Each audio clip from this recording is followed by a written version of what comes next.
Welcome back everyone, Maverick here, and today we're playing an all-timer, one of the great video game classics, Super Mario Bros. 3 for the regular Nintendo, released all the way back in February of 1990, and it really set the tone for the entire decade to come. Let's jump on in. So we've got the overworld map here, and this first world is called the Grassland. Now level 1 wastes no time bringing out a secret of sorts, because if you get your coins up to a multiple of 11, so 11, 22, 33, 44, etc., and then you get your tens digit of your score to match that multiple digit, so like 11 coins, if you get the 10 digit and your score to match it would be a 1. So right now we have 11 coins and 3,650 points. What we need is 11 coins and 3,710 points to make this trick work. A little bit obscure, I'll admit, but we'll make it work. So to get those 10 points, just break these blocks. So we're at 90. Okay, we have 11 coins and 3810 points. So now we just need to finish, but you do get a time bonus that adds to your score. So to keep that tens digit at a 1, we have to finish on an even number, 220. That should do it. Now what that'll do is that'll spawn a treasure ship on the overworld map. There it is down there by the castle, a white ship with a sail. It's just full of coins, no big deal if you don't do it, but cool nonetheless. Alright, so you see we did pick up a leaf on that first level and we turned into a raccoon. That's what the game manual refers to it as, a raccoon. But you can also get a tanuki suit on this game. Now, why what we're in right now isn't also a tanuki, I'm not sure, because a tanuki is a Japanese raccoon dog.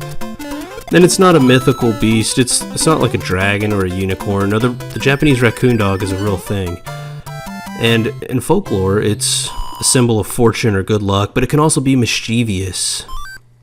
And it can shapeshift. Now to shapeshift, it takes a leaf and transforms.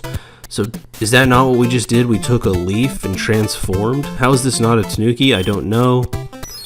Nonetheless, though, I am glad they introduced the idea of the tanuki and or raccoon in this game because it's amazing. It became a huge part of Mario going forward. Now there's a light pink block here, which is a secret. I'd prefer to play the level, so I'll just go this way. But if you do elect to jump on that, it will take you up to the clouds and there will be a bunch of coins. A good way to get a bunch of 1-ups, I guess. Alright, so if you duck right here for 5 seconds, hold down like that, you'll fall behind this and you'll remain behind every object in the level, and you can go forward and get a whistle, which will be capable of teleporting you to a different world. I'm going to point out where they are like that, but I'm not going to get them because I want to play every level in this playthrough. Alright, so we got a 1-up. Now, I'm going to stop myself short of calling this mushroom house right here fraudulent. But you're supposed to be able to get a mushroom, a fire flower, and a leaf as possibilities, and I always get a mushroom. Look at that crap, are you kidding me? It's supposed to be a 1 in 3 chance, and the last 10 times I've been there, I've gotten a mushroom. That is... Alright, now level 4 is important. Let me refocus after that mushroom mishap, because if we get at least 44 coins on this level, which is not easy to do because there's only 45 that I know of, you will spawn a white mushroom house on the overworld map. Now, if you've never seen a white mushroom house, you're not alone. They're not easy to spawn. I mean, not everyone knows they even exist. But if you do spawn them, you'll get one of many really cool items, and I say one of many, it's actually just one of 2. You can only get 2 items out of it, but you can get a P-Wing or an anchor, and the P-Wing, it depends on the world you're in. This world it's a P-Wing, so I really want to try to get it. Now this is probably the hardest part right here. Not these coins necessarily, but getting all the coins out of this block before the screen scrolls you away. Okay, we got them all. That's good. Now we just have to finish with these 3 coins, and we should spawn a white mushroom house. Let's check it out.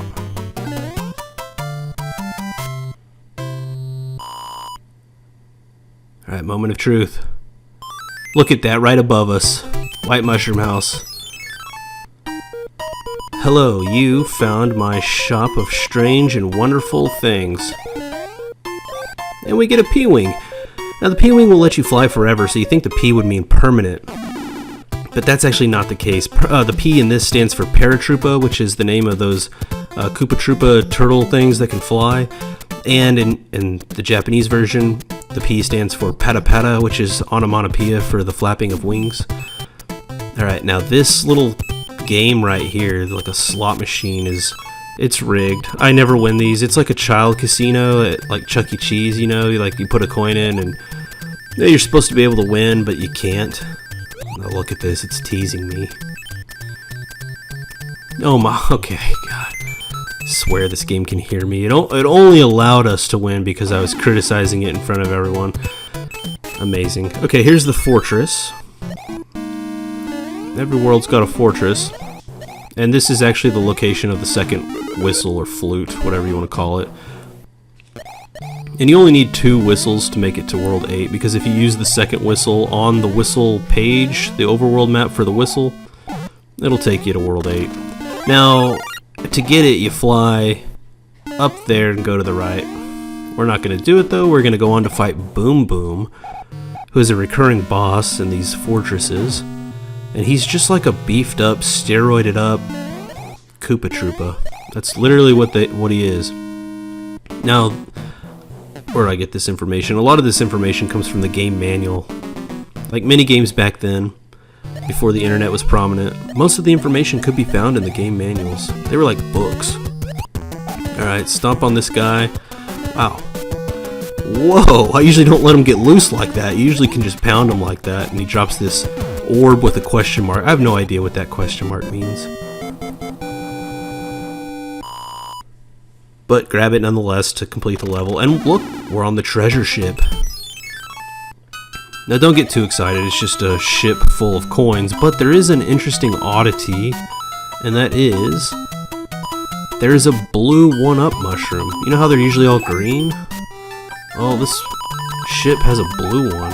And then it has blue boomerang throwing guys. The Boomerang Brothers are blue. Everything's like blue tinged on this. I don't know why. Not everything. Obviously we haven't seen any blue yet, but love the sky, but nothing unusually blue. Alright, we don't really need a ton of lives. This is World 1. Maybe we will later. I'd really like to get up there. There we go. We've got, okay, so between these 2 portholes, jump, and there's our blue 1-up. Kind of strange. Come in here, and you do have to face off against these cats, these blue boomerang guys. Oh, I just did myself dirty. Alright, and you get a star for your troubles. Not really worth your troubles, in my opinion. Oh! We got a little card game. Alright, let's see what we can get. Okay, Mushroom Fire Flower. Oh. We didn't get it. If you do match something, it'll show up in your inventory, or like coins will show up on your score and your coins, I guess. Alright, I do like the music in this level, but I feel like it's a little bit out of place. This doesn't really match the grassland. It's a short level though, so I can overlook it. But really, this is like ice and caves. This has no business being in the grassland. Alright, make sure to dodge that Venus fire plant, I think is what it's called. Again, something you can find in the game manual. If you're at full speed and you hit the bottom left corner of that, you'll get a star. If you get 3 stars, you get a 5-up. But again, lives aren't super important to us, so... Alright. Let's see if we can't land ourselves a little raccoon leaf right here. That'll help us tremendously on this level. Because this is probably the first level where jumping is tested. We just had that weird fall down jump right there, which was easy for us because we were gliding with our little raccoon tail. But if you don't have it, you have to do that jump, and you have to do that jump without it.